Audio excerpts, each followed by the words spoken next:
Hello, this is Storybooks channel. New videos are posted every day. Subscribe and click the bell. Nancy left the school. Peter walked beside her, as usual. "But why are you leaving today?" "No, I guess I can't." Clara said she had to weed the potatoes.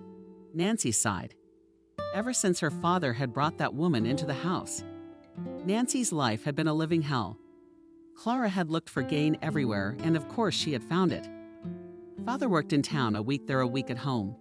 The week he was home was easier, of course. But when he was away, it started. The first thing, the stepmother decided to expand the vegetable garden and increase the number of livestock in the yard.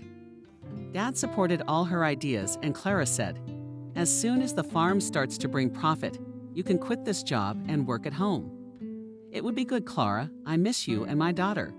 The woman was pleased. She smiled. While Daddy was away, all the hard work was on Nancy's shoulders, but she didn't complain. She really wanted Daddy home too. Clara went to the market every 3 days. Nancy didn't know how much money she made there, but it must have been pretty good, because after a year Daddy quit. The girl thought things would get easier, but it turned out to be much worse. On the first day, when the father was free at dinner, Clara said, "From tomorrow, we start building a new one. I've already ordered the material." "Clara, why is this stable only 5 years old?" "Well, this one's not going anywhere. There'll be an extra one." Father just sighed. Lately, they had only numbers instead of love in their eyes. Then he built a stable and a barn and a chicken coop. But Nancy began to notice that her father smelled more and more of drink. And there was such sadness in his eyes. Clara shouted she could warm him with a broom, but he kept drinking milk. Very soon all the hard work again fell on her shoulders, because her father often could not do anything. The village grandmothers sighed. Such a man was ruined by his rubles, not a woman. Clara knew exactly what was being said about her. She argued and fought, almost throwing herself at everyone. Pretty soon people in the village didn't even say hello to her, and she didn't care, to tell the truth. She didn't take anything from anyone. She earned everything herself. All the alkies and idlers, let them bite their elbows in silent envy. "Peter, you're not going to win a gold medal anyway." Nancy waved her hand. "Why do I need it, this gold medal?" "To put it in my room and admire it." "You wanted to go to college, didn't you?" "Who's going to let me go to that institute?" "My father on his hands and knees. Every day on the farm is huge." She sighed. Peter looked at her in amazement. "Nancy, what's wrong with you? You're out of your mind. You're the best in the whole school." "You wanted to be. How could I?" Nancy looked up at the sky. "It's okay. I'll get over it. Most people do. They get married, have kids, take care of the household. It's a different time. Peter, leave me alone. It is better to tell your grandfather how normal limping and a little so good." Nancy smiled. A week ago, a terrible event shook the village. It had long been said that the wolves were coming too close to the village, they said. But it's no use. They had a forester. If you could catch him sober once a week. They hoped that nothing terrible would happen. They were wrong. One night the wolves swarmed the neighbor's fence and tried to take the dog off the chain. The owner jumped out. Neighbors. And Peter's grandfather, who is 100 years old. One didn't hesitate. Immediately grabbed the barrel from the wall. Yes, also in the yard to grab who grabbed? But only age gave its own way. The grandfather got confused and swung at the wolf in his leg. It's good that it only hit the soft part. But the rumble scared the wolves too. As they say, it was both a laugh and a sin. The grandfathers treated the whole village. Peter had only his mother and grandfather, so there wasn't much wealth. Everyone carried something tasty or useful to Grandpa Nick, who sacrificed himself for the sake of the rescue. Only one family was left out, and that, of course, was Nancy's family. Clara immediately said, "Well, if a man is a fool, it's forever. There's nothing to jump around like a young man at that age." Papa was as usual under the influence, and Nancy wouldn't even try.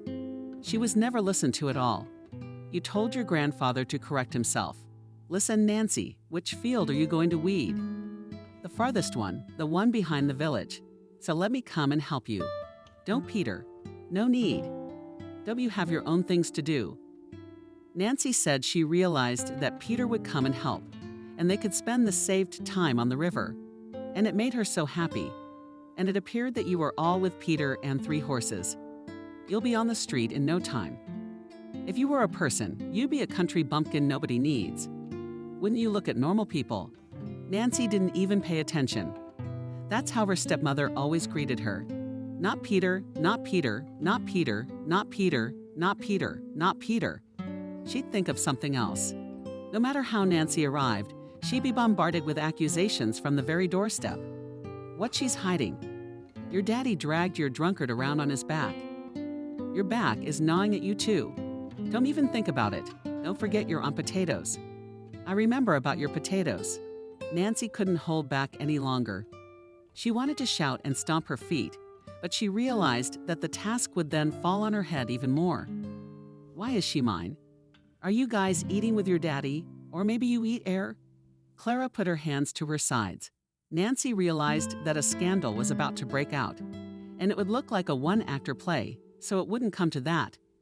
She decided to take no offense and go straight to the field. Quickly, she changed her clothes. As Clara positioned herself and stepped out the door, she was already on her 3rd furrow. When did Peter show up? Not alone, but with his grandfather. Good health and truth. Hello, Grandpa Nick. How's your leg? What's it going to do? She walks more out of habit than anything else. She's long forgotten what pain is. Why is it walking and not like this in this heat? And what's the use of weeding it? We'll be digging soon enough. Nancy sighed. Grandfather grinned into his mustache. He was a wise, kind man. I know, don't say anything. Yours in the store is already scandalized by the wrong color of sugar. She needs yellow, and the store is white. Peter laughed. What's the difference? I thought yellow was bad. Well, I don't know. It is kind of considered to be sweeter. Grandfather sat down on the grass, looked at his grandson. Why don't you get up and go help the girl? Peter stood next to her, and they started pulling the grass with fury. Soon I smelled smoke. Grandpa had built a fire at the edge of the field. Dropped some potatoes from behind his sinuses, took out cucumbers, tomatoes. When there was less than half left, he called them over for a snack. Nancy had never had such a good meal. Obviously, of course, it's just potatoes. But how delicious. In general, in the company of Grandpa Nick and Peter, it was so homely, so nice and quiet. I knew your stepmother when she was a girl. That's why she doesn't like me so much. She's from a good family. Her father's a hard worker.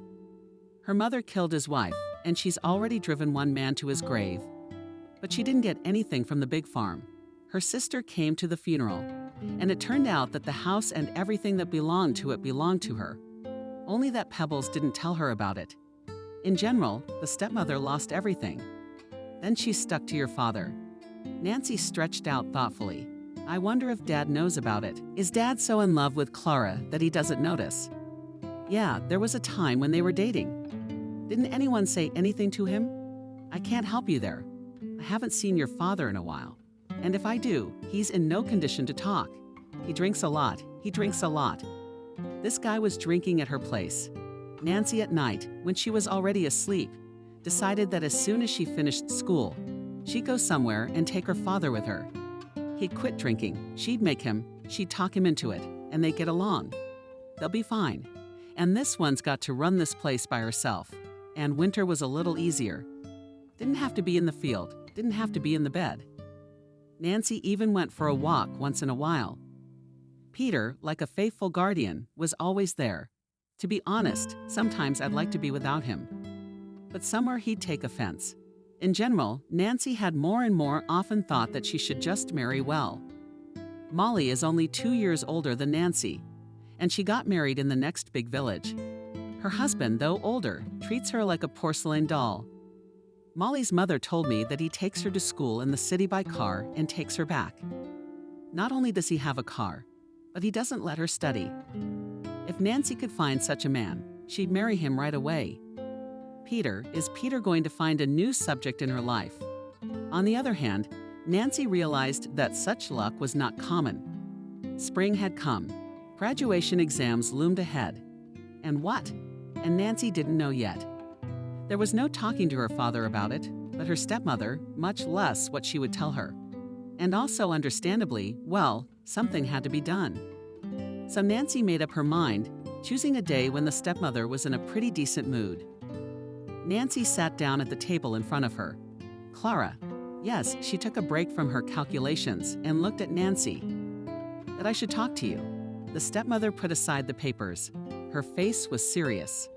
Well, let's have a talk. Nancy could see that the stepmother knew exactly what the conversation was about. Graduation is coming up. We have to apply somewhere. The stepmother grinned, not very friendly. We're somewhere else? But to the place where I'm going to study. The stepmother grinned and said, will your daddy, or will I be someone else's aunt? You realize that my relative is of no use to me. Nancy blushed. Of course, there was logic in her stepmother's words. Her father had long since given her the finger. But what should Nancy do? You realize, Nancy, if you don't help with the chores, I'll have to hire a man. And that's a lot of money. So, no matter how hard I try, I can't give you any money. Anyway, if you're washing your hands of it, there's no reason for you to come here. So if you decide to go to school, I'll sell my family. You can forget it. Nancy almost cried. She'd been expecting something like that. But it was still a shame. But everybody goes to school. You're not everybody. You're in a completely different situation. Am I wrong? That's it. I think I've explained everything clearly to you. The stepmother got up and walked out. Nancy burst into tears. It's exactly as she thought. She's going to rot in this village like this. For a few days, Nancy walked on her own, not her mood. She even decided she wouldn't go to the prom. Peter was so annoying that there was no energy. One day, she came from school, sat on a bench in the yard, and sat in the barn. She heard a rustle. Strange. Stepmother left for the market in the morning. How'd she even get her driver's license? She bought herself a car, an old Jeep. She's been going into town a lot more often. Who's there? The girl carefully stood up, wanted to go to the door, but it opened by itself. Her father's head appeared. He was very drunk, and it was immediately obvious. Nancy sighed bitterly. Nancy doesn't have this one. And then Nancy was so angry that tears sprang from her eyes. What's it to you? Who's here? Who isn't? You can't see anybody anyway. You don't care about anyone but yourself. Dad, why do you hate me so much? Giving me to someone else's aunt. You're the one who's watering your eyes. Nancy, what are you talking about? What's the matter? I don't know what you're talking about. What am I saying? You know that everyone will go to school after high school. Your daughter will continue to clean cow's dung because Grandma doesn't want to do anything. He's more interested in drinking every day than thinking about his daughter. Nancy, wait, and don't cry. But the girl had already run into the house. Kevin sat down on the bench where his daughter had just sat and stared at himself. What a headache from all sorts of thoughts. The man raised his head and saw Grandfather Nick at the gate. Healthy. Grandpa's sick. I don't understand anything. Things are happening at home. Kevin waved his hand. No, she's gone to town. Grandpa Nick went into the yard, sat down next to her. What are you doing, Kevin? Peter says your girl won't let you go to school. Why not? But it's not for 1 year. You have to support her. Don't we have money? Maybe yours does. But I don't think you do. So what's the deal? Kevin lowered his head. He'd been tempted to come out of the barn just now. Nancy had heard her father and Clara talking in the kitchen that evening, talking rather than yelling and arguing. It was very strange because in the last couple years, normally they hadn't communicated at all. The girl tried to listen, but she couldn't make out the words. Half an hour later, Clara stopped by. Nancy, an idea, how about us? The girl came out at the table, sat her father. He was gloomy. Clara pointed to a chair. Sit down. Nancy sat down. She looked at her father in amazement. Apparently, he was sober. Nothing to say. Stepmother. Nancy, your daddy swears he won't take another drop in his mouth. And he says he'll work 3 jobs just to keep you in school. And I can agree to that. But on one condition, if your dad gets drunk once, you drop out of school. Nancy agreed to everything. She realized that the most important thing was to get out of here. Then she'd figure it out. maybe get a job, maybe something else. Nancy was already dreaming of a very different life. She didn't really know what it was like to live in the city. And to be honest, she didn't know what she'd do there all day long. But she wanted it so badly. A few years went by. Nancy had just gotten her paramedic's diploma and was about to get a job. She had a young man she planned to marry in the future. True, he wasn't a star, but he was a city boy. And he had an apartment, but he lived with his mom. But that didn't frighten Nancy. She was determined to be a good daughter-in-law. She had little contact with her father and stepmother. She went to see them once every 6 months and tried to get away as soon as possible. Nancy, there's an emergency phone call for you. The door of the dorm room opened, and Nancy saw the janitor on the doorstep. It was strange. Usually she was very reluctant to have any of the residents on the phone. Nancy walked out of the room. First she walked, then she ran. The receiver was on the table. Hello, Nancy. It's Andrew. Yes, Andrew, I'm listening. Here's the thing. Well, Nancy's dead. Yours were going to the city. Something apparently happened to the car. They flew into the ditch. There's a tree there. You need to solve everything here. Nancy dropped the phone, then slowly settled on the floor. How come? Someone handed her some water. Someone helped her into a chair. Nancy sat at the head of the table. Some of the neighbors gathered around the table. What grief is not old? He would have lived and lived. Yes, if he took a man to his senses. Even Garika began to restrain her, they said, and she somehow became calmer when he stopped drinking. A woman needs a real man, not a body. Nancy heard through the fog, but only one thing was going through her head. What to do now? When everyone had gone, Nancy began to wash the dishes. There was a knock at the door. Who was it? It was Peter. Nancy hadn't seen him in a long time. Probably the last time. How did he get into the army? Hello on the walls. Hello, Peter. I don't recognize you. And it was true. Peter had matured from a tall and gangly man to a sturdy, tall man. Peter, where are you from? Yes, I came to see my mother. She said you're here to drop by. Peter sat down at the table and looked around the kitchen. Well, it's you. I'm sorry for your loss. Thanks, Peter. She finished cleaning up, looked at him. Would you like a drink? Let's sit and remember Uncle Kolya. And his Clara, too. He was a man after all. Nancy put some sandwiches, a bottle, and a shot glass in front of him. Don't you have one for yourself? I don't drink. You can't drink. They're not strangers to you. Have a little drink and you'll feel better. I'm telling you. Nancy sighed and put down another shot. She tried it with the girls in the dorm, but it hadn't worked. Nancy, it didn't taste good. Nasty. You haven't smelled it. Drink as much as you can in one gulp and don't breathe. Pick a snack or some compote. Nancy did just that. The aftertaste wasn't great, of course, but it wasn't as bad as before. And after a few minutes, she felt her muscles relaxing, getting lighter. So let's do it again. Come on. Nancy woke up with a wild headache. She had absolutely no memory of going to bed last night. I turned my head and was amazed. Peter was sleeping next to me. Shit. What a funeral. She was out of her mind. The most frustrating thing was that she couldn't remember anything. Peter. He moved and turned to her. Nancy, but you're a fire. I tell you, you should drink more often. Peter, get out. Now before the village gets up and you what? I'm an adult. Go away. I'm begging you. Nancy didn't know what to say, so she blurted it out. I have a fiancé. Peter's eyes narrowed. A fiancé, you say? Why'd you jump into bed with me? Yeah, I'm the one who jumped into your bed. All right, I'll be right out. Peter got off in 2 seconds and walked out. Nancy cried. She didn't want to. She didn't want anything. After her childhood friend left, there was a lingering residue on her soul, as if she had wronged someone undeservedly. In the morning, Nancy went to the cemetery, sat on the fresh graves for a while. She cried, and on her way back, she saw Nick's grandfather. He was obviously waiting for her. Hello, Nancy. Hello, Grandpa Nick. I wanted to talk to you, Nancy.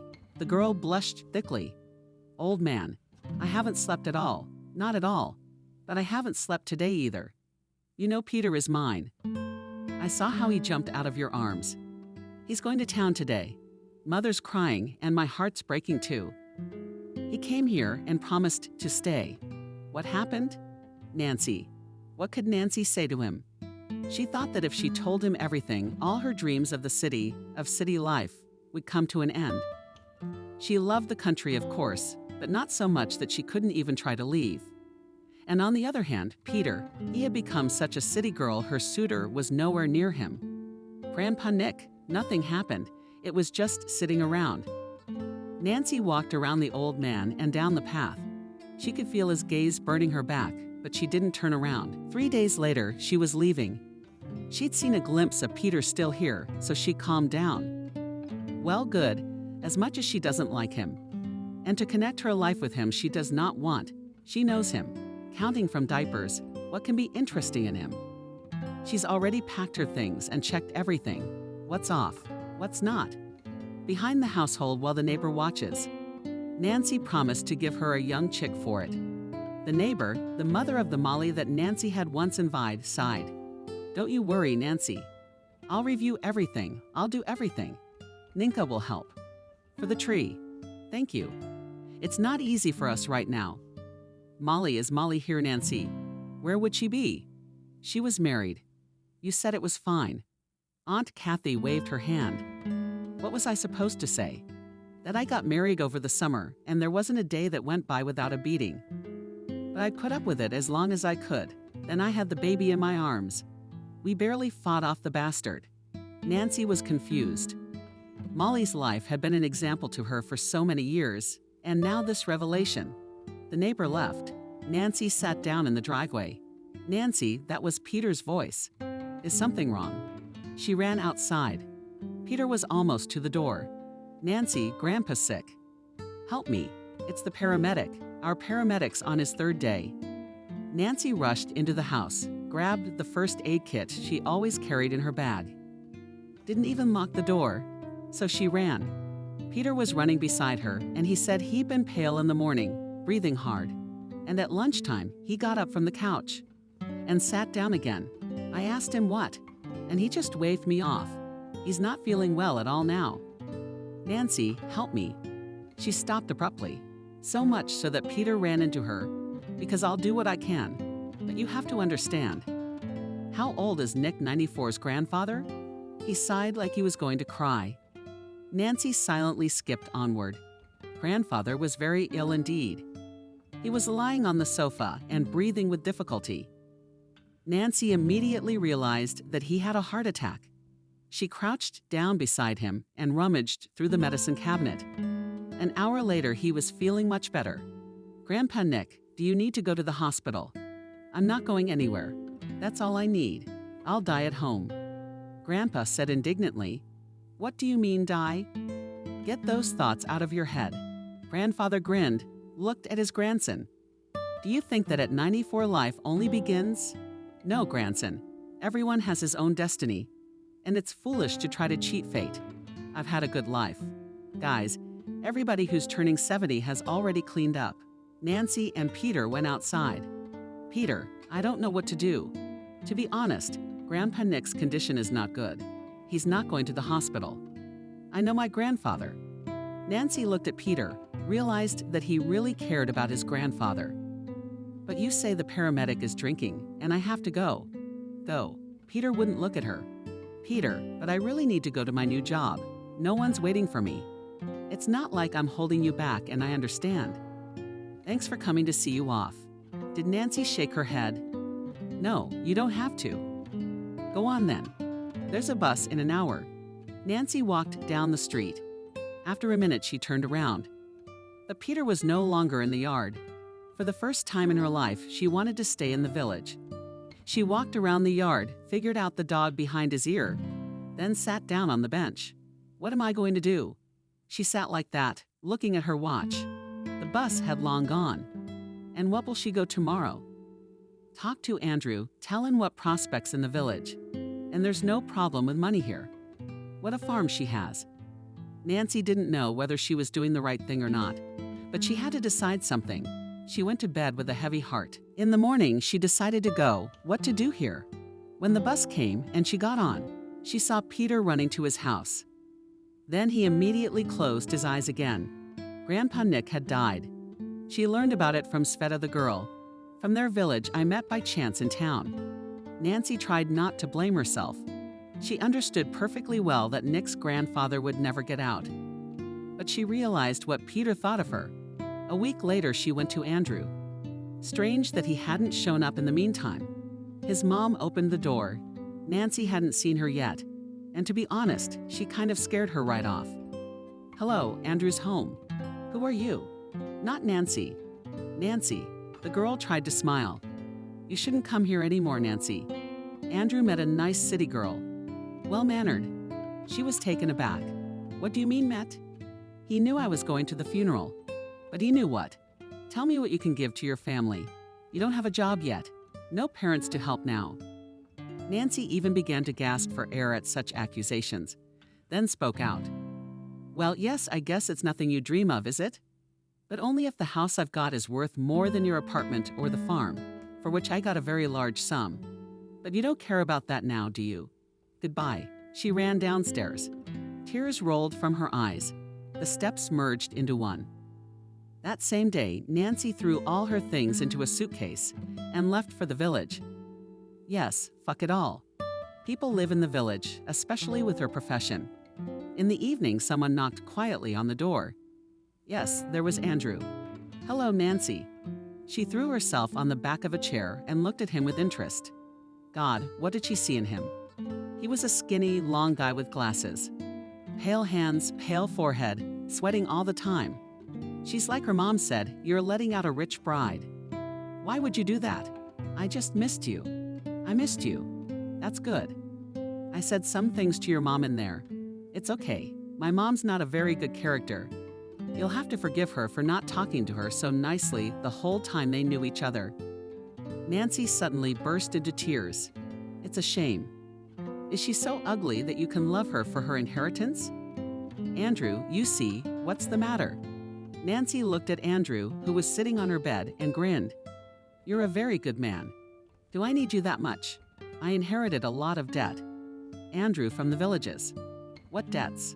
Nancy's getting a little carried away. "What kind of debts?" "Strange. That's strange." "Andrew, it's nothing.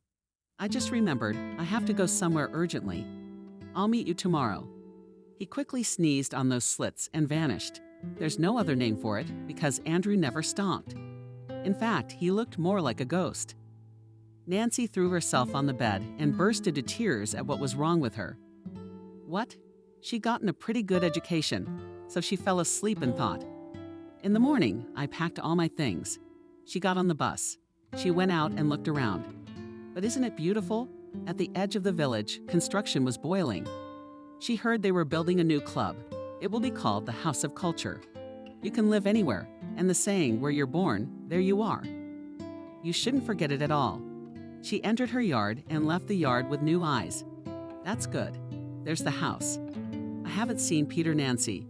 She'd walked by their house a few times on purpose, but he either didn't see it or didn't want to come out.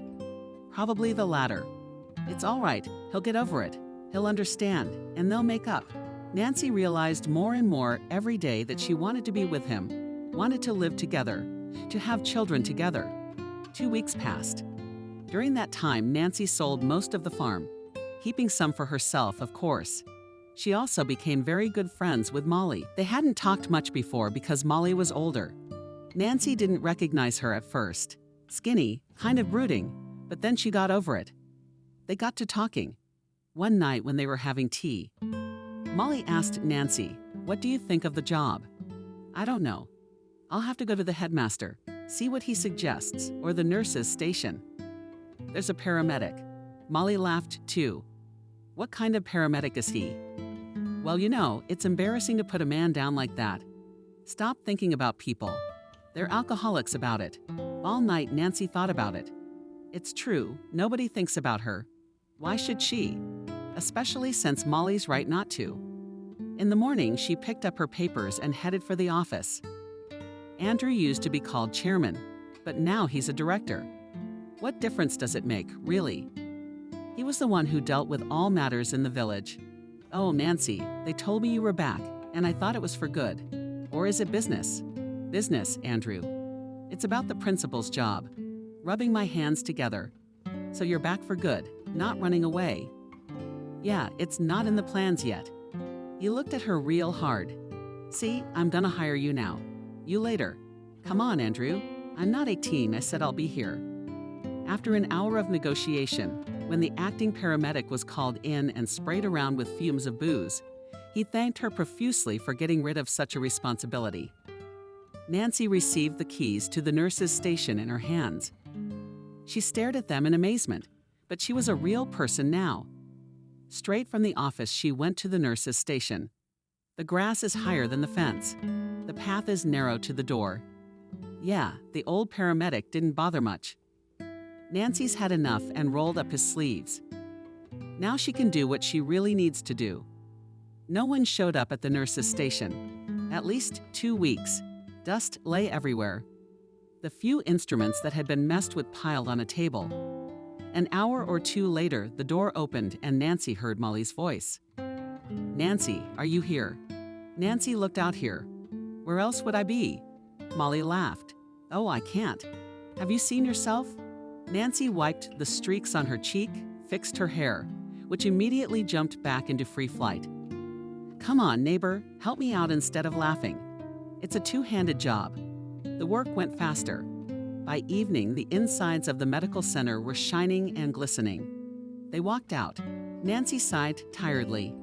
"I'll have to put all this beauty out tomorrow myself. Listen, ask your mother if you can plant any more flowers now." "I will. We'll have to ask the men to mow." "I don't want to ask anyone myself." In the morning, Nancy got up early, gave her a cow, put her out in the herd. She was immediately surrounded by the village women. "Nancy, is it true you are a paramedic now?" She smiled. "Isn't it true? And that every day you will work and even come like that." Today she put on more orders. "And from tomorrow, you're welcome.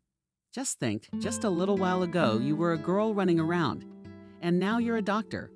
It's crazy." Nancy, it was nice to hear all that.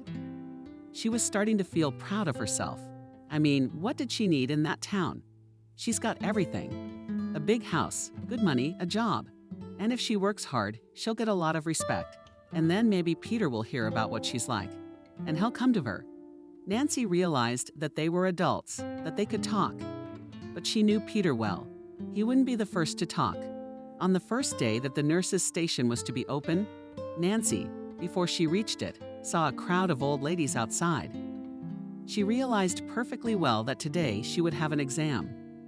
There was no other way to call it. And of course, everyone got sick all at once. Molly, who was walking next to her, she was taking her daughter to kindergarten when she whistled. "Well, friend, you can't get it all sorted out by tomorrow."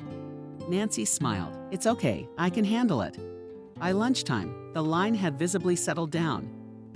Nancy could feel her stomach rumbling. Her patient heard it.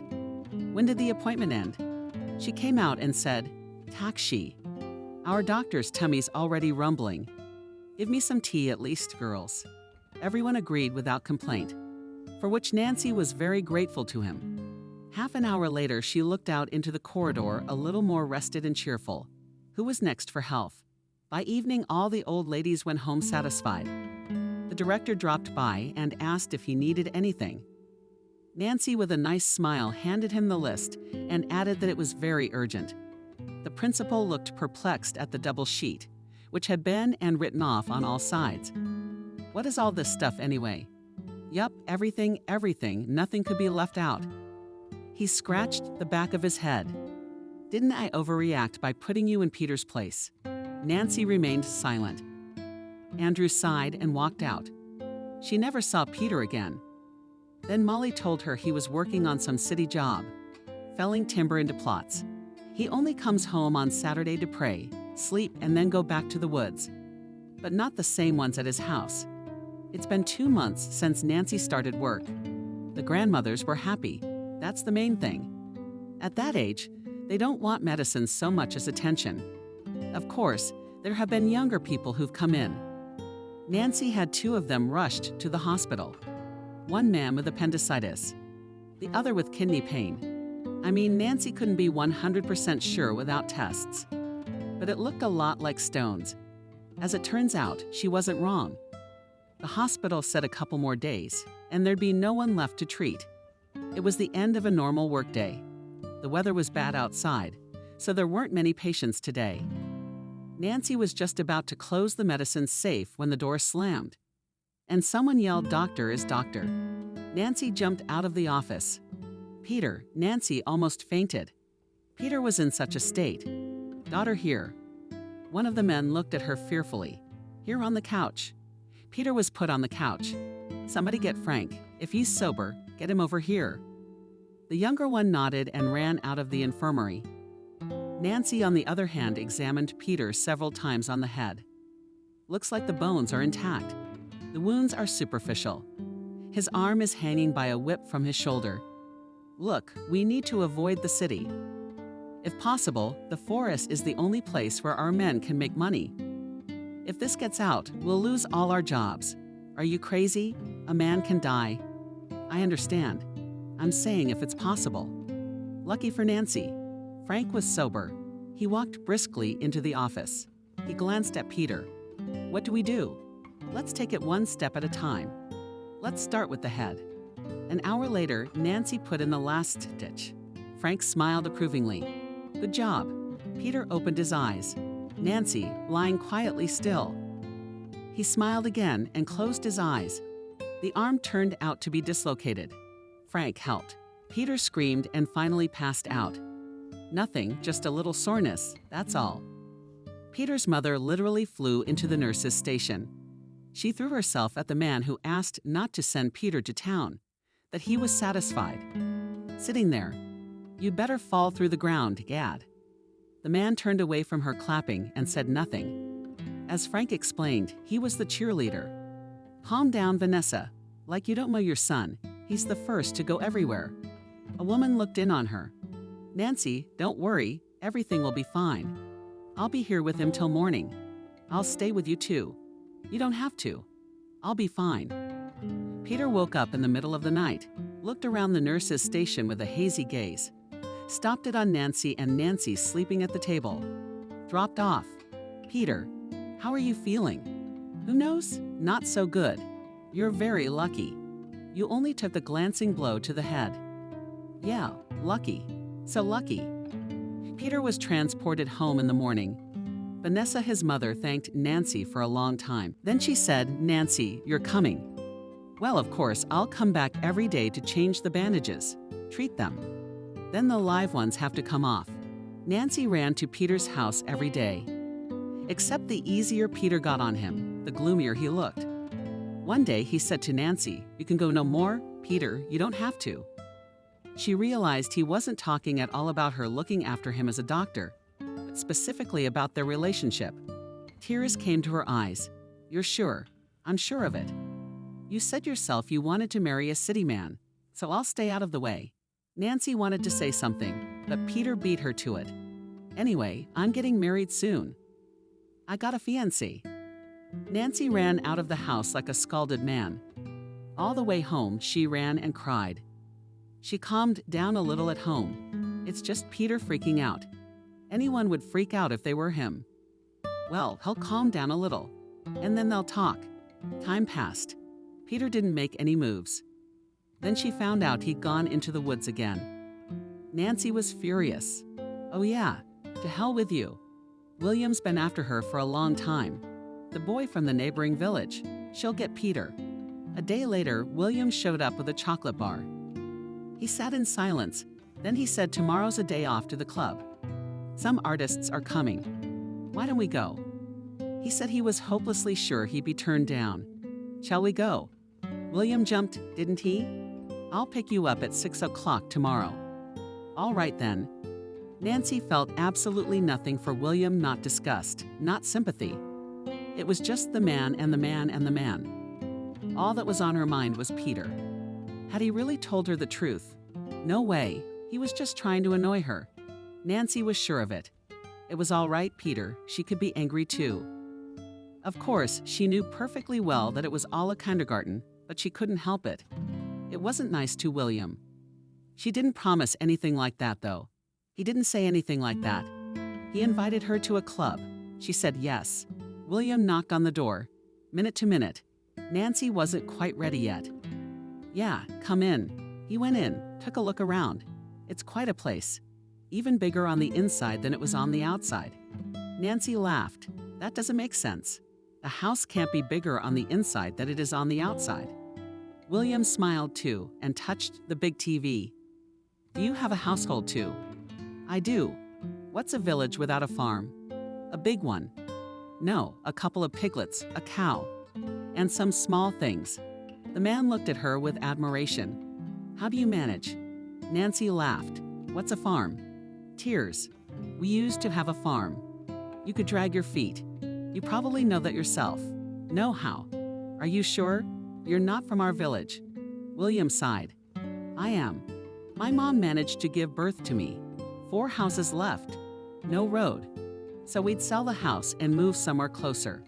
The man laughed. Who needs it in that remote area? It's almost 7 kilometers to work. Nancy sat down in front of him. But we have to do something. Go to Grigory Andreevich. William waved his hand. Went more than once.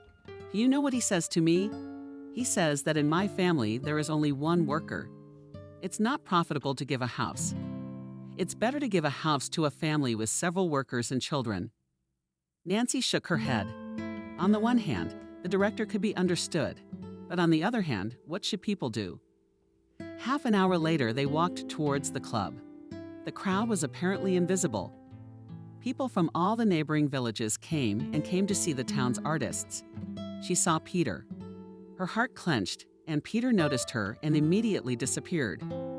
Nancy turned her head for a long time, but she never saw where he had gone. It wasn't until they were already telling stories she noticed him. Peter came into the hall, holding some girl under his arm. Nancy was so cold. Wasn't he lying? He really does have a fiancée. The mood was ruined. She didn't see who was performing there, what was being sung. She just sat there staring in front of her. She clapped when other people clapped. After the concert, there was dancing. She saw Peter dancing with the same girl. There was only one thought in her head. She had to talk to him. Tell him they are both wrong. Peter pressed the girl very tightly against him, and she cried out. And then Nancy laughed, even felt sick. She grabbed William by the arm and dragged him to the dance floor. I can't dance. Nancy will learn. She clung to him and gradually moved closer to where Peter was dancing. He noticed her for a long look and then pressed his lips to that girl's lips. Nancy had nothing to do, and she immediately kissed William. The guy's eyes popped out of his forehead in surprise, and Peter was gone. How long did Nancy keep looking for him? But she never saw him again. William, I'm going home to the wall. How I think we are. That we have neither we nor we. I'm tired and sleepy. Can I at least walk you home? No, you can't. I just want to be alone. I see. Nancy realized she was being undeservedly rude to the guy, but she couldn't help it. She walked down the street. It was quiet, nice. Occasionally someone's dog would start barking, but they quickly calmed down. Nancy went to her wicket, sighed, pushed it open, and fell into someone's strong arms. What a bird. Peter, did you scare me? It's gonna happen. Peter smelled strongly of booze. Are you drunk? Go home. No way. How am I supposed to go home when you've been tailing me all night on purpose? Peter, what's wrong with you? He held her and wouldn't let go. Then he looked at her. I missed Peter. Nancy got scared. Peter, please go home. He picked her up in his arms and carried her towards Sarajevo. Peter, please don't, please, you don't have to be so loud that a respected paramedic is caught doing something indecent. You and I are about to engage in some very indecent activities. Peter. She resisted as long as she could. But Peter wasn't rude, he was just persistent. Toward morning, Peter silently got up and slipped out of the barn, but never said a word to her. Nancy had so hoped that now they would all finally talk and work things out. She could see that he cared for her. He's just made up his mind about some nonsense for some reason. But it's all right, she'll go and talk to him. And all day Nancy lay on the sofa. decided to give herself a real day off. She slept in, got up in the evening, made a salad, and collapsed in front of the TV again. The next day, almost as soon as Nancy got to work, William showed up, holding a bouquet of asters that grew in every yard, a solemn expression on his face. "Nancy, how have I missed you?" Nancy cocked an eyebrow in surprise. Then she remembered how she behaved with William and blushed. It wasn't really his fault. She and Peter had brought him into the game. "William's not very nice, but no. But my mom's expecting us for dinner tonight. The principal has authorized the car to be taken after work." Nancy had just gathered the strength to reply as the door swung open. Standing on the doorstep was Molly. "Nancy, their Aunt Vanessa bad." Petkin and Mama went quickly. Nancy grabbed her suitcase, threw it to William. "You'll see for yourself later." They almost ran the distance to Peter's house. Molly told stories along the way. Peter was leaving in the morning, she and her mother. They had a long argument at the gate. And then Peter ducked into the car and drove off. Where did Nancy go? Where? Where to work? I don't know where, but apparently for a long time, because she had her suitcase with her. Aunt Vanessa sat on the bench with her head bowed. Mom says she thought she was crying, but she just sat there and sat there. So she ran to her, and her eyes were closed and her lips were white. Nancy Chegal was almost on autopilot. How could it be? How could he just pick up and leave? What about her? She refused to believe that Peter had run away again. Well, it can't go on like this forever. Aunt Vanessa really wasn't well. She tried to say something, but Nancy could already see that one side of her face was twisted. She gave her a shot, then another. "Molly, run to me, call an ambulance. Say stroke. Tell them I asked them to call. There's a number taped to the phone." And Molly looked frightened at Aunt Natasha and rushed to the station. There at the gate stood a confused William. "What's there, Nancy soon?" "What Nancy? A man is dying there." Molly waved her hand and rushed into the room. By the time the woman was taken away, there was a crowd outside her house. "Molly, look after mine today." "I'll go with her." "Sure, Nancy, no problem. But what about you?" "Figure it out. Andrew's here." "Go, Nancy." "How's the freebie?" "Call me at home. I'll send a car to pick you up." "Thanks a lot, Andrew." Nancy stayed in town till morning. Toward morning, the woman started to feel a little better. "But you're a medical professional. You must realize it's too early to make any predictions. Let's hope the woman is a country woman, a sturdy one." Nancy looked at her watch. She was catching the first bus to the village. That would do it. At the same time on bus 1 and 3 will come again. The first person Nancy saw as she stepped down from the foot of the bus was Andrew. The last person Nancy expected to see here at all. "Nancy, I've been waiting for you for a hell of a long time." "Andrew, what are you doing here anyway? But you're missing." "So I figured." "Wait, you're supposed to be marrying a city girl who's no match for me." He wrinkled his nose crankily. "Stop it. It doesn't suit you." "The marriage didn't work out because. Anyway, it doesn't matter. It's like you're not happy to see me." What should Andrew squint at? "How fast have you changed?" "Andrew, what does it matter if I've changed or not? You have no business being here." She wanted to walk past, but Andrew walked beside her. "Nancy, I get it. You're hurt. You're angry. All right, I agree with you.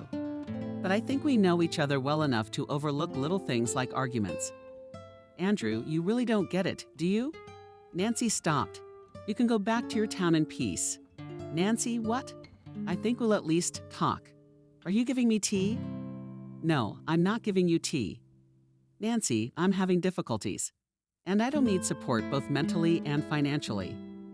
Nancy squinted angrily. "It's what they would go for you, Andrew, along with your mommy." Andrew stopped smiling too. He was just about to say something when a car stopped nearby. "Nancy, trouble." She turned around. William got out of the car. "William, it's just hooked up and it won't go away." William quickly stepped between her and Andrew. "Young man, you don't understand. You were told to go where you were going." Andrew spat. "You'll regret it," looking for shelter. Andrew turned around and walked away. and Nancy even gasped with indignation. William turned to her. "You're not a cow. You're very beautiful, Nancy. When we go to meet my mom." "Jesus, William, you too." Nancy turned and rushed toward the house. William gave her a long look. 3 days later, Nancy went to the hospital again. Aunt Kathy brought some honey and a piece of homemade cheese. "Say hello to Vanessa. Let her get well. Don't spoil herself." "Okay, Aunt Kathy, I will." Nancy pushed open the door to the room and froze at her mother's bedside as Peter sat gently spoon-feeding her. "Hello." He glanced at her briefly, nodded, and continued to feed the woman. Nancy walked over and laid out on the table everything she had brought. "So how are you guys doing here?" Aunt Vanessa smiled. It didn't come out very well, though you could tell she was smiling. "Kathy sent you a reply and said she was correcting you." More like a nod. Peter left the room. Nancy sat for a while and then scrambled out as well. She saw him at once, came over. "Thank you, Nancy, for Mom saved Grandpa wouldn't, but Mom did." "Peter, Grandpa couldn't have been saved. Believe me, you didn't try, you just left. See how you don't understand? How can I explain it to you? Even if they had taken him to the hospital, he still wouldn't have recovered. And I don't want to hear anything. Peter, Nancy, and I took 2 days off. I'm leaving again tomorrow, and I won't be back for a long time." "Peter, what's it got to do with me?" "But I love you." Peter grinned wickedly. "Well, you'll love someone else." "It's the truth. Peter is family. And I'm leaving tomorrow, and I don't care what you're telling me right now. I don't believe you, and I honestly don't want to." Peter got up and went to the hospital. "Peter, stop." He didn't turn around. She drove home, and not a single tear came out of her eyes. She got off the bus, walked to the house, and there was someone sitting on the bench at the gate. Nancy sighed. It was William, and apparently his mom. Well, apparently it was her fate that Nancy put a smile on her lips. Nancy William rushed towards her. "Nancy, you forgive us, but you never have time." Nancy held out her hand in response. "Nancy, come on in." As they walked through the yard. When they entered the house, Camille gasped. How big was this place in the city? Not everyone has one. Nancy turned with a smile, so there's not much room to swing in the city. They're small apartments. You're right. Nancy, what is there in the city if you can live as a human being in the countryside? Nancy threw off her jacket and began to set the table. She was in the mood to rip it off and throw it away. And then she remembered that one of the patients had brought her a beautiful bottle, saying that relatives had brought it from the south. She remembered how relaxing it was and quickly found it. Put it in the middle of the open table, looked at them, who were all looking at the house. Let's get to the table. Hungry everyone. The woman looked around. Oh, so many things to eat. Don't be shy. What's this? This is cognac from the south. I've never tasted cognac. For almost an hour, they talked about nothing, about the weather, about nature, about potatoes not being born. Then Camille, when apparently the cognac had done its work, spoke on the right subject. You on the walls, you realize that you are no longer young for the village and generally considered an old diva. As it happens, her William mine was almost 30 years old. Camille banged her fist on the table. William jumped up. Mom kept her voice down. Nancy watched the woman with interest. William just didn't know where to put himself. And Camille continued, you should be alone. Especially since my William has fallen head over heels in love with you. And you're a girl with blood and milk, with a respectable job, a house and a farm. There's a lot of independent women like you nowadays. Anyway, you should get married. She said it like she was making a point. William sat there red as a crab. She poured the walls for everyone and said, well, if we must, we'll get married. Camille took a swig and immediately wanted one. She and William carried her over to the couch. Vali kept apologizing. Nancy, I'm sorry, Mommy doesn't drink at all, just pour. Just a teaspoon before bedtime. I don't know what came over her. It's okay, let her rest. You can't drive. You can't make her drive so many kilometers at night. I wasn't thinking. Varia gave her a confused look. Nancy, what did you say about getting married? That's what I said. You want to marry me, don't you? Very much. Tell me honestly, is it for the house or not? No, Nancy, it's Mom who's always looking for an advantage. That's all. So she's starting to get ready for the wedding. Nancy S. threw the dishes in the sink. I stood there, thought about it, and decided it would help in the morning. What are you standing there for? Let's go where? What do you mean? Where to sleep? Just like that. Well, you can wait till the wedding if you want. She went to her room and William, as if he'd realized it, ran after her. In fact, Nancy realized that she was doing it because of the resentment she felt toward Peter. But she said to herself, it's all right, it's all right. Or so Peter told me quickly. Soon William showed up. Of course, even with his eyes closed, it was clear that it wasn't Peter. Valley turned away and drank, and she lay staring at the ceiling. The tears quietly flowed and flowed. In the morning, Nancy got up before everyone else. She quietly changed her mind. Dishes ready, put them away when she got dressed. Camille woke up as well. Oh, Nancy, how come I slept through everything? Where are you going? To work for breakfast. How are you getting home? Well, drop my keys off at the nurse's station. Well, whether it was on purpose or just a coincidence. But Camille showed up at the nurse's station just as it was getting crowded. Camille was sick. One of the old ladies came up to meet her, but you'd say she was sick. She brought the house keys to her future daughter-in-law. What daughter-in-law? Well, to which Nancy knows. You're lying, so our Nancy can marry your William. Why should I lie? You don't believe me? And the keys to his secret Camille went to the door of the study. Opened it on the wall, took the keys. I checked everything, turned everything off. Okay, Camille, thank you. The old woman closed the door and looked at everyone in the room. What's eaten and what's interesting about it?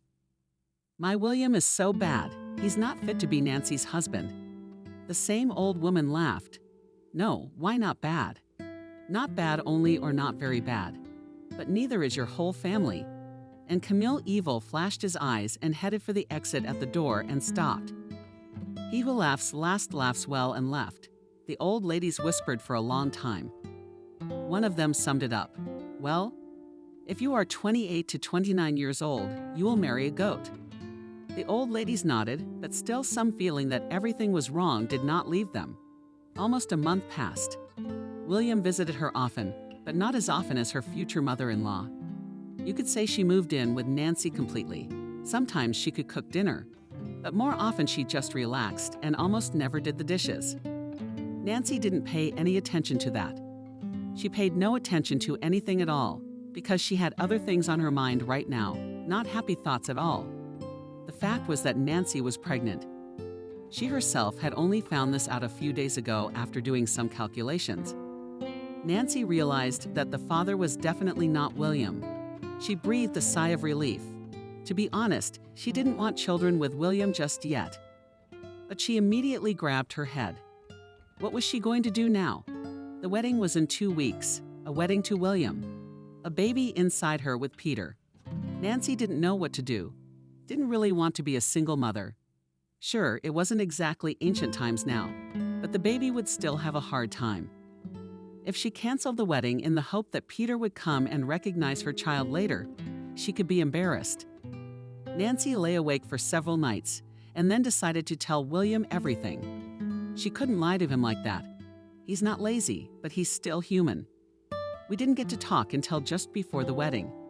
Camille kept close to them, living according to the principle that where they were, there she was. And I was always trying to teach them something. William doesn't need to talk to you.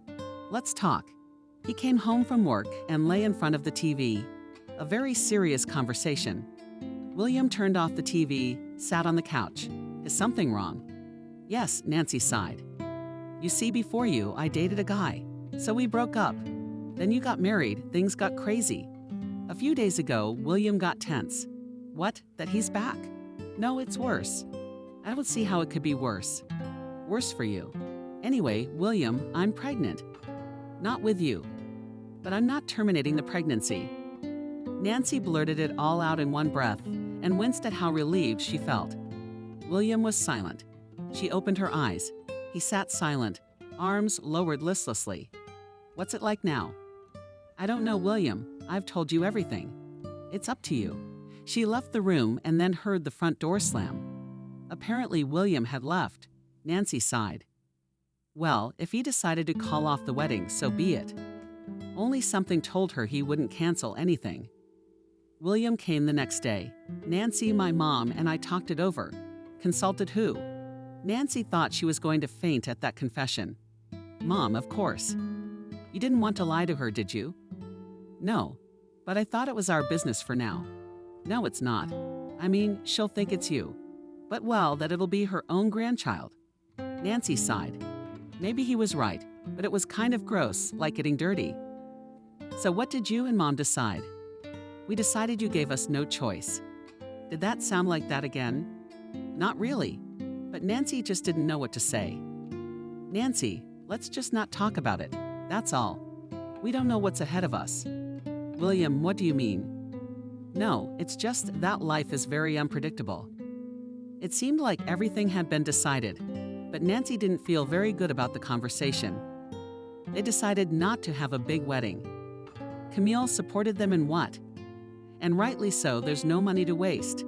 Better to buy something. Nancy grinned.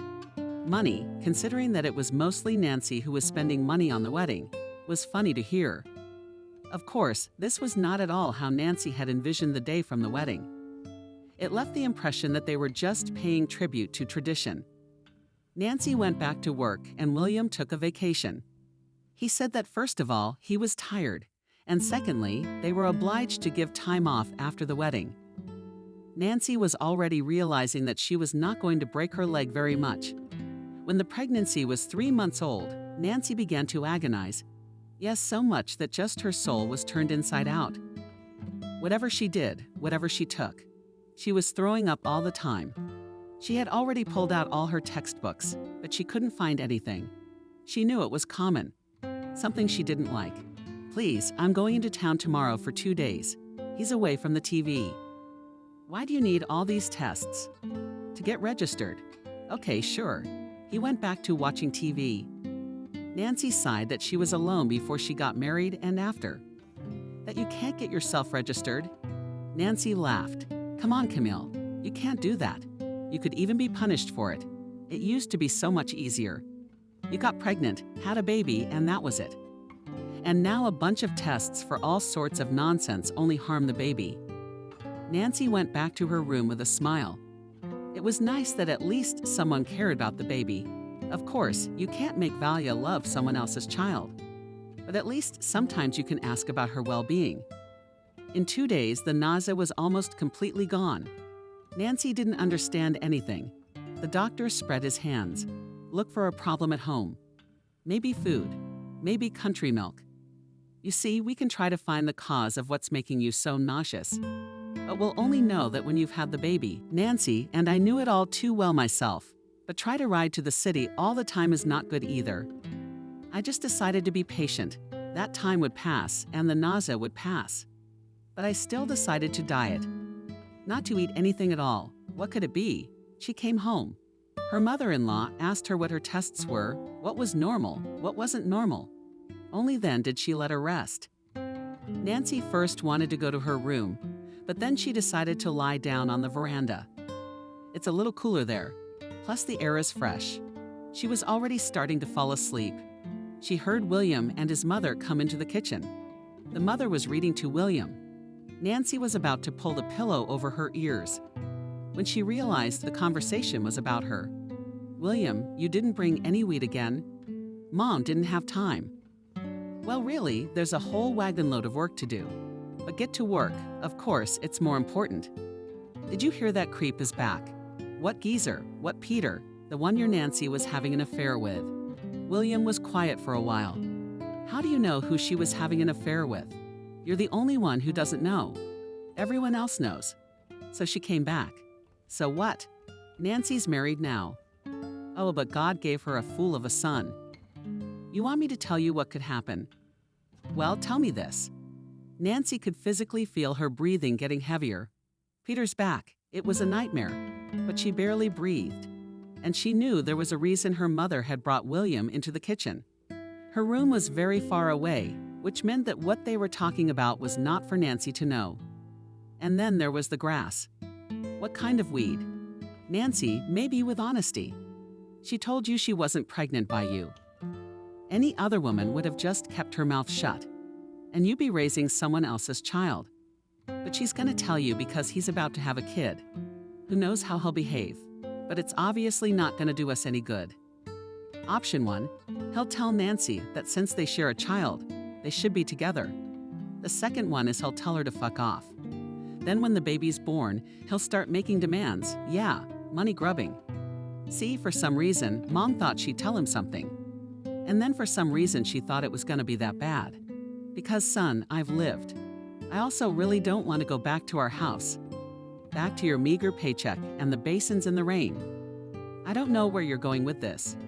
Am I supposed to walk next to Nancy so she doesn't, God forbid, talk to him? You don't have to walk next to her. Just get your ass up and go get some weed. If you give her a little more, she won't just be nauseous anymore. Everything should be fine. Then if we don't abort, we'll be rid of this baby in a couple or 3 weeks. And no one and nothing, son, will stop us from enjoying life. Nancy procured the edge of a pillow to keep from screaming at what she had just heard. Her mother-in-law is poisoning her baby. What should she do now? Run to the neighborhood police officer? And how will Nancy prove all this? She's got no one to stand up for her. Something told Nancy that if she went out there and told them to get lost, no one would leave. What would happen to her was not so clear. She heard a truck pull away from the house. That means William went to get weed. She's got to get to the people, and then we'll see what happens. She slipped quietly out of the porch and walked briskly toward Peter's house.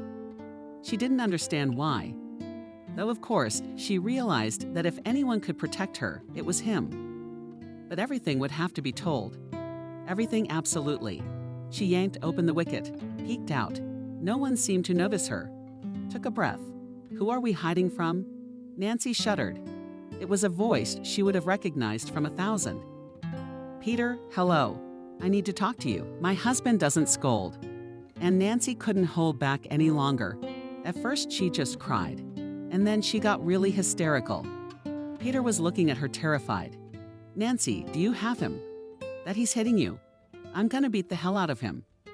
No, he doesn't. Then what? Let's go in the house. He took Nancy under his arm and quickly led her home. Aunt Vanessa gasped, Nancy, baby, what's the matter with you? Hold on, I'll get you some water. While Nancy sang loudly, banging her teeth against the edge, Peter and his mother and watched her intently. Nancy set the glass down, calmed down a little, sighed. There's something I need to tell you. Peter sat down on the chair in front of her. Go on then. I don't think the story will be too interesting. But go ahead. Nancy missed the moment when Peter put his mask back on. I don't care. Let him act however he wants to act. It'll only help. She sighed again. I'm pregnant. Peter smirked. That's very valuable information. Nancy sighed again. Not from my husband. It's from you, isn't it? He stood up, then sat down. Nancy, why would you do that? If you weren't married. But why would you lie now? And I'm not lying. But I didn't come here to tell you about the pregnancy. Right before the wedding, I told William that I was expecting a baby and that it wasn't his. He and my mom were deciding what to do, but they decided to let it be. I calmed down, relaxed, and decided that never in your life will you ever know you're having a baby. Peter clenched his fists but remained silent. Aunt Vanessa moved closer to her and stroked her arm. Don't worry. Tell me. Nancy somehow felt calmer, and she went on talking. After Nancy had finished her story, Vanessa said that her grandmother in Nice was a pain in the ass. Apparently, he only got it from her. After all, they want to destroy a living soul. Peter didn't get up from his mom. Not just a living soul. They want to ruin my child. Nancy raised his head. Peter, I don't want anything from you. I won't ask you for anything. Just help. And I don't know what I'm gonna do. I'm just afraid to go home. But we'll talk about what happens next later. Right now, we have other things to think about. This is a very delicate situation. As you can imagine, it's no big deal. Especially since the tests didn't show anything. There's no way to prove it. What's most important now? Vanessa's up. The most important thing is not to jeopardize the lives of the baby and Nancy. We need to save all these proceedings for later. That's also true. But we can't let them go unpunished either. You realize what they're doing is a real crime. I do realize that, but I'm not letting Nancy go in there. Mom, wait. Would you call James? Vanessa blushed. James had only recently come to their village. He had been in the militia, and when he retired, he had bought a house and left the city apartment to his son, who, by the way, also continued his work. Vanessa and James began a friendship and then a romance. They kept it a secret. James didn't understand why, though. Why do I have to go call him? Go get him. He's your neighbor, too. Mom, please go. He'll understand you quicker. Vanessa, I wanted to say something else, but I changed my mind and ran out the door. Peter moved closer to Nancy, took her lessons in his. Nancy, you hear me? Don't be afraid. Nobody's gonna hurt your baby. Nancy, even though I was very upset, I noted that Peter said yours, not ours. So be it. She doesn't care. The important thing is that no one threatens her baby. Nancy was sure she was going to have a daughter. 15 minutes later, Vanessa returned. She was accompanied by a distinguished-looking man. The girl had to tell the story again. There you go. I thought this couldn't happen in the village, so it's for the house, for the money. That's what they can do. The way I see it, it's not really about the baby. It's the house that's at stake. These guys are all over it. Is that what it is? Grass, you say. It's really not that hard to find out what she's getting. It's just that you need credentials. You sit here, I'll go get my son. Peter's up too. But how? We don't know anything from what Nancy says. James smiled. A good bloodhound. Everything will find weed, and it will leave its mark either in the car or at home or in that old house. He turned to Nancy. You better lie down, run, or better yet, sleep. All this won't be soon. And you need to rest. And don't go outside, all of you. God forbid they suspect anything and that's it. We'll never find anything. Nancy lay down on Peter's bed with pleasure. Everything here in the room smelled, and they were so pleasantly exciting. Peter peeked in on her a couple times, but Nancy was sweetly asleep. It was as if she had stopped worrying. Realized that she was treated very differently in this house. It was voices that woke her up, and then a light flashed in the room. Peter stood on the threshold and smiled. Well, you get up to bed. You need to testify. They've already taken your relatives. Nancy sat up abruptly. How? Just like that. William came home. Mother's waiting. She says you're missing. So they went looking for you. They've got the whole place surrounded. They forgot all about what they left in the car. James says that wood only looks safe, but in the right hands it could be poison. Nancy, just bear with me. Answer all the questions. Okay, Peter. Is there anything else to eat? I'm eating out of my mind right now. I haven't eaten since this morning. He looked at her, then he laughed. Well, sure, we'll feed you. You have. 15 minutes later, Nancy was gnawing on a large tea sandwich and answering questions. She had so far refused to eat more serious food just so as not to embarrass the uniformed people, but she was already imagining how she would return the plate of soup that Vanessa was now sorting out. She went over everything one more time, answered a few questions, and the policeman left. After a hearty dinner, she felt sleepy again. I should probably go home. Now that I'm not nauseous, I'm hungry all the time, eating and sleeping. Vanessa laughed. That's normal, kiddo. You eat and sleep with us tonight. You can go home tomorrow. Peter nodded. You know, I'd love to crash on his bed again. Let her sleep wherever she wants. If there's nowhere else, she can move just to sleep without disturbing him. Peter did come to her, lay down in his clothes, put his arms around her, and they fell asleep. How good it felt in his arms. She couldn't even think. How because she just fell asleep. Woke up in the morning, he was gone. She goes into the room. There's a distraught Vanessa sitting at the table. Where did Peter go? He's gone like a tumbleweed again, honestly. He left like that, but he left a note like that. He wrote it. I need to find out about myself, whether he's so attracted to his job, romance, and all that, or he's just a born fool. Nancy sank helplessly into a chair. She decided the night before that everything was going to be different. Peter again. The girl stood up. I'm going to go, Aunt Vanessa. I have to go to work soon. Are you feeling all right? Nancy smiled very well, didn't she? Here, take this with you to work.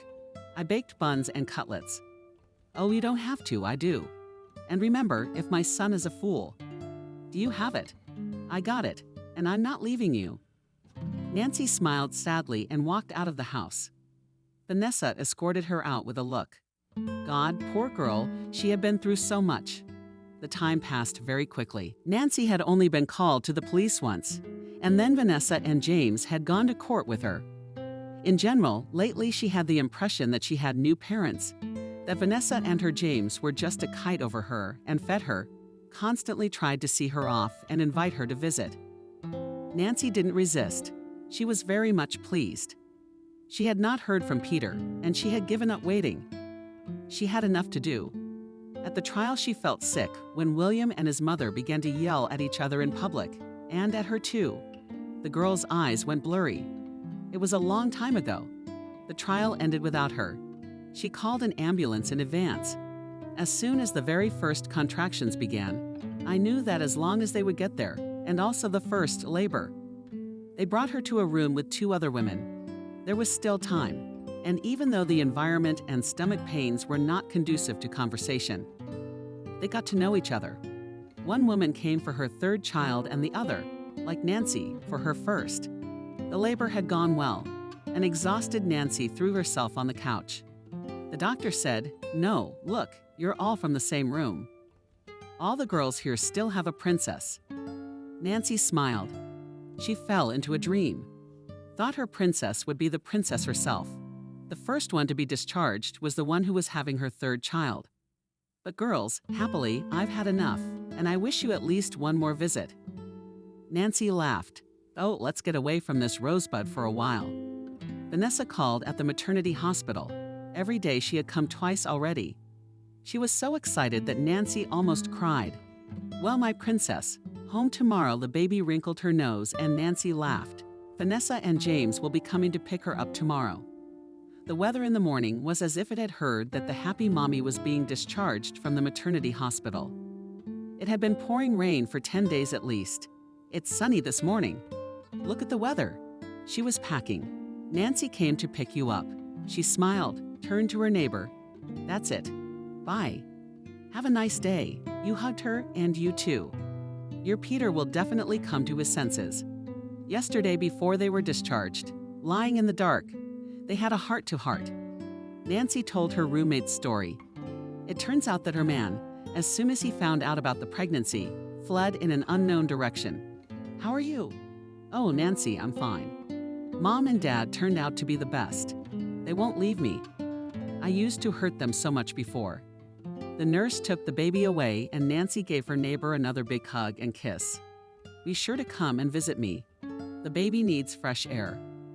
I have a huge house, so take your parents too. She followed the nurse to the exit. It wouldn't be long before she was finally home. The doors opened and Nancy froze. Standing right in front of her was Peter. He was in a suit. She had never seen him in such parade before, so she hardly recognized the nurse, carried her daughter out, and Peter rushed to her. She asked sternly, "You, Daddy?" He nodded in confusion. "I'm a nurse," she smiled broadly. "But you take your beauty." Peter gingerly took the pouch, peeked inside and looked at Nancy. She's so tiny. Nancy, I wanted to kill him. The mood was gone. What are you doing here? What's what?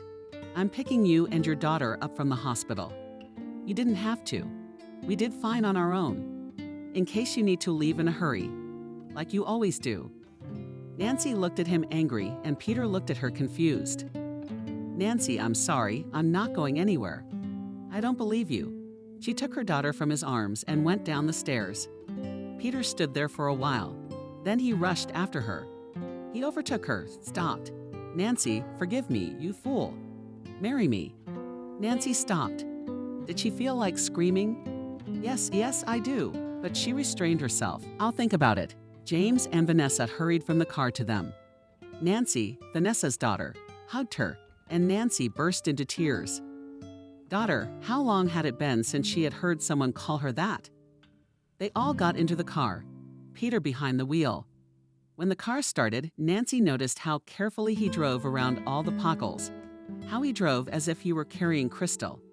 She smiled a little, and Vanessa leaned over to her ear and whispered right to Nancy, "And even though that knucklehead is my only and favorite son, you need to let him know how wrong he is," and sat down again as straight as anything. Nancy laughed softly. It seemed she had been very lucky to have a mother-in-law this time. One could only dream of such a one. This time the wedding was exactly what Nancy had always dreamed of: a lavish dress, a sea of guests that filled her big house, gifts, wine, and shouts of bitter. She agreed to marry Peter. After 3 months, he gave the whole one eyes and noses left. Every day after work he went to her, bought up in the store all the toys that were there. Nancy only grabbed his head. When he came joyful with a big coloring book, he showed it to Helen and said, "Oh, you'll grow up a little, and you and I will draw here." Peter, this and the books will still be lying around for at least 3 years. He looked at her perplexed. "Well, at least we'll already have it, and we'll buy another one later." She then sighed, "Well, what am I going to do with you? You'll buy a house full." "Nonsense. I'll have to look after you." "Nancy, is it?" "Yes." He picked her up in his arms, spun her around, shouted something, then set her down and said, "You'll be the happiest woman ever. I promise you that."